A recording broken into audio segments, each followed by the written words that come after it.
Hello student, आज हमारा topic है Lissajous pattern and frequency measurement using Lissajous pattern. जैसा कि हम जानते हैं कि vertical deflection plate and horizontal deflection plate, जब दोनों पे हम एक साथ साइनोसाइडल वोल्टेज अप्लाई करते हैं तो हमको स्क्रीन पे डिफरेंट डिफरेंट पैटर्न नज़र आते हैं जो दोनों ही वेवफॉर्म की ओवरलैपिंग से बनते हैं। और इन पैटर्न्स को हम लिजाजियस पैटर्न कहते हैं, जो कि बहुत ही एडवांटेजेस होते हैं और इनका जो एप्लीकेशन है वो होता है मेनली फेस मेजरमेंट और फ्रीक्वेंसी मेजरमेंट के लिए। तो फेस मेजरमेंट हम ऑलरेडी देख चुके हैं किस तरीके से किया जाता है, क्या फॉर्मूला हम यूज़ करते हैं। अब हम इस वाले लेक्चर में देखेंगे कि फ्रीक्वेंसी किस तरह से मेज़र कर सकते हैं। तो फ्रीक्वेंसी मेजर करने का एक फॉर्मूला है इसमें, vertical number of horizontal tangencies peak and the number of the vertical tangencies peak, F V upon F H.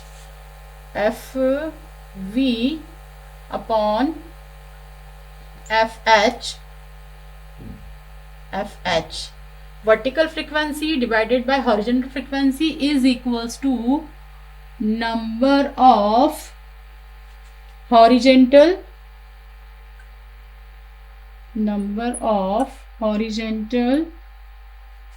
peaks, number of horizontal tangencies। Tangency यानी कि जो आपका हॉरिजेंटल लाइन अगर हम ड्रॉ करते हैं तो जो पैटर्न बन रहा है वो हॉरिजेंटल लाइन को कितनी बार टच कर रहा है, उसको अपन बोलते हैं नंबर ऑफ हॉरिजेंटल टेंजेंसीज, और divided by number of vertical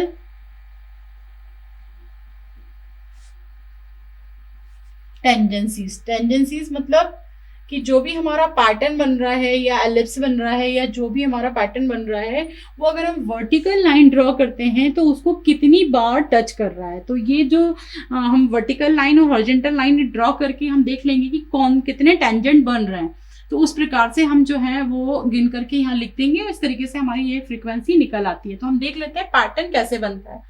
pattern जो बनता है वो हम वर्टिकल और डिफ्लेक्शन प्लेट दोनों पे साइमल्टेनियसली जब हम वोल्टेज अप्लाई करते हैं अलग अलग फ्रीक्वेंसी का। देखो जैसे अपन देख लेते हैं कि इसकी फ्रीक्वेंसी अलग है। सपोज दैट ये 2 साइकिल कंप्लीट कर रही है, अपन इसको यहाँ से काउंट करें तो ये 0 1 2 then 3 then 4 then 5 then 6 then 7 then 8। इस तरीके से ये 8 पॉइंट्स हो गए। और यहाँ का ये जो एक्सिस है इसको अगर हम थोड़ा एक्सटेंड कर ले पैटर्न को ओवरलैप करने के लिए, सपोज ये स्क्रीन है आपके सीआरओ की और ये आपका हॉरिजेंटल प्लेट है जिसपे कि हमने जो है दूसरी वेवफॉर्म अप्लाई करी है। सपोज इसकी फ्रीक्वेंसी जो है वो कम है, तो ये सपोज इसकी फ्रीक्वेंसी है, ठीक है। तो यहाँ पर हमारी वेवफॉर्म जो है 8 हमने पॉइंट्स में कंप्लीट करी जिसमें कि हमारी 2 साइकिल आ रही हैं, ठीक है। अब यहाँ पर हमको सेम 8 पॉइंट्स लेने हैं लेकिन हमारी साइकिल कम है, तो साइकिल जो है हमारी एक ही है। तो हम क्या करेंगे, पॉइंट्स को थोड़ा डिस्टेंस पे ले लेंगे। पॉइंट्स को अगर हम डिस्टेंस पे लेंगे तो हमारे ये पॉइंट्स हमको यहाँ से लेके यहाँ तक 80 पॉइंट्स में इसको कंप्लीट करना है, 0 से लेकर 8 में। तो हम इसको यहाँ पर हमने 0 1 2 3 4 5 मतलब 90 के उससे लिया था, तो ये क्या हो गया 90 देन 90 देन 90, तो ये हमारा 8 पॉइंट्स में कंप्लीट हो गया। और अगर हम 90 पे लेंगे तो हमारा ये 8 पॉइंट्स में कंप्लीट नहीं हो पाएगा, तो हम इसको थोड़ा सा पहले ले लेते हैं।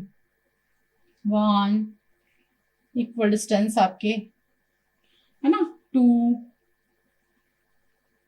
3, ठीक है। देन उसके बाद ये आपका 4 5 6 7 और 8। तो इस तरीके से हमारे ये दोनों पैटर्न जो है हमने बना दिए। और यहां से जब अपन इसको एक्सटेंड करेंगे ये 0 वाले पॉइंट को, जैसे 0 वाला पॉइंट तो हमारा ये दोनों का सेम आ रहा था, 1 पॉइंट हमको ये मिल गया। फिर हम जब 1 वाले पॉइंट को एक्सटेंड करेंगे यहाँ पर, यहाँ से, और यहाँ से 1 वाले पॉइंट को हम एक्सटेंड करेंगे तो एक हमारा पॉइंट ये जो क्लैशिंग मिल रही है, जो कॉमन पॉइंट मिल रहा है हमारा ये मिल रहा है। फिर उसके बाद जो दूसरा पॉइंट मिलेगा हमारा, जैसे कि हम 3 पॉइंट्स ले लें, 1 के बाद 2 ले लें, 2 तो हमारा ये वाला पॉइंट बन गया, 0 ये हो गया, 2 पर भी 0 और 2 दोनों सेम पॉइंट पर मिल रहे हैं। देन उसके बाद 3 वाला पॉइंट हम यहां से अगर इसको एक्सटेंड करेंगे और 3 वाले पॉइंट को यहां से एक्सटेंड करेंगे। तो ये 2 पॉइंट हमको ये मिल गया और एक ये मिल गया, ये 3 पॉइंट्स हमको यहाँ पर मिल गए। इसके बाद अपन देखेंगे 0 3, उसके बाद हम देखेंगे 4 वाला पॉइंट। ये जो 4 वाला पॉइंट है ये भी हमको 0 पे मिल रहा है और यहाँ पर हमको 4 वाला पॉइंट जो है 0 2 4 दोनों ही उस पे मिल रहा है। अब अपन यहाँ पे देखेंगे कि ये जो 4 के बाद 5 वाला पॉइंट है ये कहाँ मिल रहा है आपको। ये 5 वाला पॉइंट हमको यहाँ मिल रहा है। यहां से अगर अपन देखें तो ये हमारा 5 वाला पॉइंट थोड़ा सा 1 के नीचे से हमको मिल रहा है और ये यहां से मिल रहा है। हम देखेंगे ये वाला पॉइंट हमको मिल रहा है। तो इस तरीके से जब हम इस पैटर्न को ड्रॉ करेंगे तो ये जो पैटर्न है हमारा वो इस तरीके से ड्रॉ हो जाएगा। ये हमारा 0 है, ये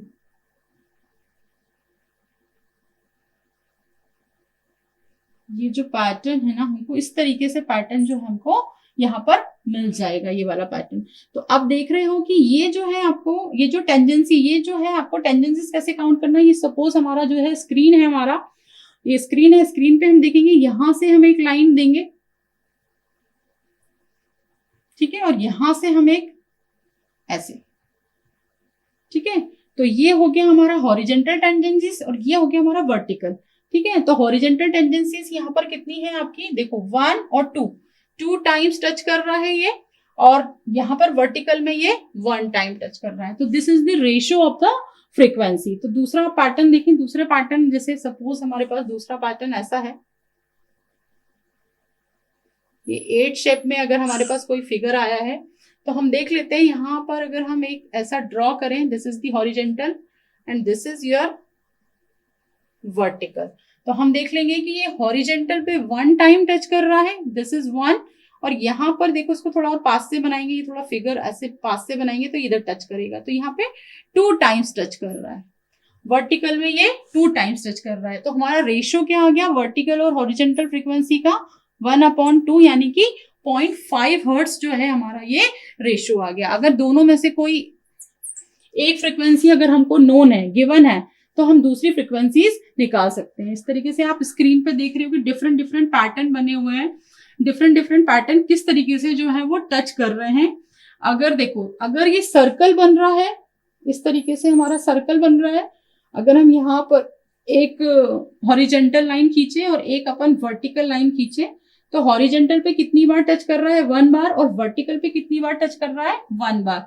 तो इस तरीके से रेशियो हो गया 1/1, ठीक है। और इसमें हो गया दूसरा पैटर्न अगर हम देखें,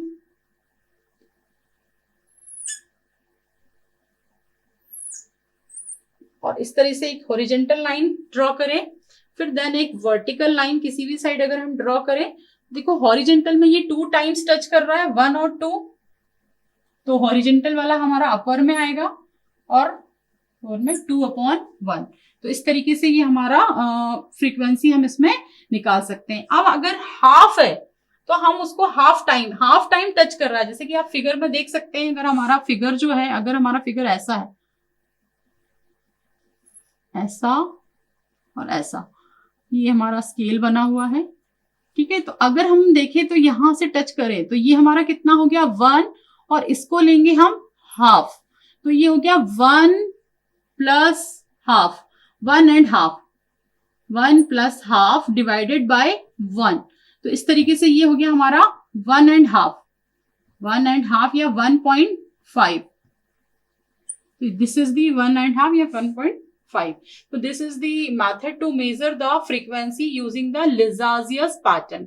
जहां भी आपका ये हाफ अगर बन रहा है इस साइड, तो हम उसको हाफ लेते हैं, और यहां पर अगर हमारा हाफ बन रहा है तो हम उसको भी यहाँ पर हाफ लेते हैं। तो this is the method to measure the frequency using the Lizarzius pattern।